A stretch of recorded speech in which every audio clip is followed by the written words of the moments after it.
علاش تزيد خدمه جديده ولا بيزنس ويطلع الصالير ديالك وتمشي لك هاد الفلوس كلها في لي طاكس؟ هاد الجمله ما يمكنش ما تكونش سمعتيها، وإلا اقتنعتي بها هذا اكبر خطا تقدر تطيح فيه، وكيعني انك ما فاهم والو في لو سيستيم ديال لي زامبو في كندا كيفاش خدام. انا المهاجر المستثمر جيت اليوم باش نشرح لكم كيفاش حنا كمهاجرين في كندا كنخلصوا لي طاكس، شنو هما الطاكس براكيتس، وشحال كنخلصوا ديال لي طاكس على حساب لو صالير ديالنا كنا دي سالاريي عندنا دي بيزنس ولا مستثمرين، وغادي نوريكم كيفاش نقدروا نقصوا لي طاكس نحيدوهم كاع ولا ميم ناخذوا ان روتور دامبو، وكيفاش نستعملوا تاكس ديدكشنز تاكس كريديتس ولي كونط انغيستري غير سيلي اي سيلي اب. في كندا كما كتعرفوا كاين جوج ديال لي طاكس، كاينه لا طاكس فيدرال اللي كيخلصوها كاع لي كنديان في كاع لي بروفانس افيك لو ميم بورسونتاج، وكاينه لا طاكس بروفينسيال اللي كل بروفانس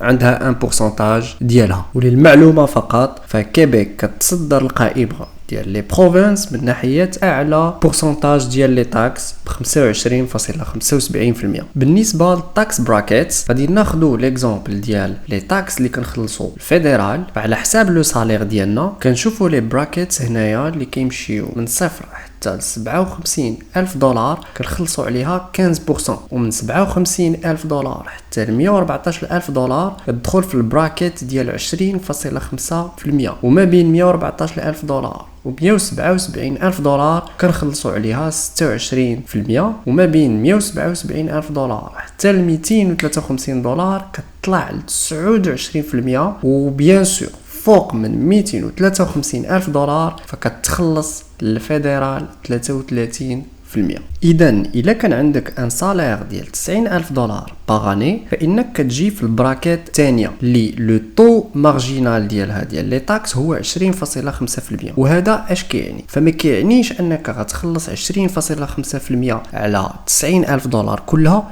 وانما غتخلص 15% على 75,000 دولار الاولى، و 32,000 دولار الثانيه هي اللي غادي تخلص عليها 20.5%. وهاد القضيه كيغلطوا فيها بزاف ديال الناس. وباش نفهموا ان مساله تزيد في لو صالير غادي تخسر فلوسك غادي يمشيو كلهم في لي طاكس بانها خاطئه، فغادي نشوفوا هاد ليكزامبل ديال دو صالير. لو بروميير 100,000 دولار باغ اني و لو دوزيام 130,000 دولار باغ اني. بالنسبه لو بروميير صالير فكنشوفوا هنا ان 57,000 دولار الاولى كنخلصوا عليها 15%، و 42,000 دولار باش نوصلوا حتى ل 100,000 دولار فغادي نخلصوا عليها 20.5%. دونك بالنسبه لو صالير ديال 100,000 دولار فغادي نخلصوا عليه تقريبا 17,000 دولار ديال لي طاكس فيدرال، في حين انه في لو صالير ديال 130,000 دولار فغادي نعمروا البراكيت الاولى ونخلصوا عليها 15%، غادي ندوزوا للبراكيت الثانيه حتى هي نعمروها ب 57,000 دولار باش نمشيو حتى ل 114,000 دولار، وغادي تبقى لنا 15,000 دولار اللي غادي نخلصوا عليها 26%. وهذا الشيء كيعطينا ان توتال ديال لي طاكس اللي غادي نخلصوا الفيدرال في هذا لو كا ديال هذا لو صالير 24,000 دولار. وهنا فاش كنحيدوا لا طاكس فيدرال فانه اللي عنده لو صالير ديال 100,000 دولار غادي تبقى له 83,000 دولار، في حين ان اللي عنده صالير ديال 130,000 دولار فغادي تبقى له 106,000 دولار. وهنا كنشوفوا بانه ماشي لا ميم شوز، وكل ما كان عندك ان صالير طالع بيان سور كل ما كتاخذ اكثر. وفي هذا ليكزامبل اللي شفنا فهو كيخص الفول تايم جوب، سيتادير لي سالاريي اللي خدامين في كندا. واللي بغيتكم تعرفوا c'est que les salariés sont les plus taxés que ça soit au niveau fédéral ou la provincial. واللي بغيت نقول هنا هو انه ما خاصش تعول على الصالير، ولا عولتي على الصالير بوحدو فخصك تعرف باللي اون بارتي كبيره كتمشي لك في لي طاكس، وهذا سبب من الاسباب اللي كيخلي بزاف ديال الناس كيعانيو فينانسيرمون في كندا. وكثره التركيز في الزياده في الصالير فكتخلي الناس انهم ما يفكروش يحلوا دي بيزنس ديالهم ابار الصالير ديالهم، ولا يستثمروا فلوسهم باش يكبروا الثروه ديالهم. لانه في الحاله ديال البيزنس انكم كنخلصوا 30% ولا قل ديال لي طاكس على الانكم ديالنا على حساب لي شارج ديال البيزنس ديالنا. وفي الحاله ديال الانفستمنت انكم فانه كنخلصوا 25% سولمون على الكابيتال جينز ولا الديفيدندز اللي خدينا من الاستثمارات ديالنا، ونقدروا نخلصوا ميم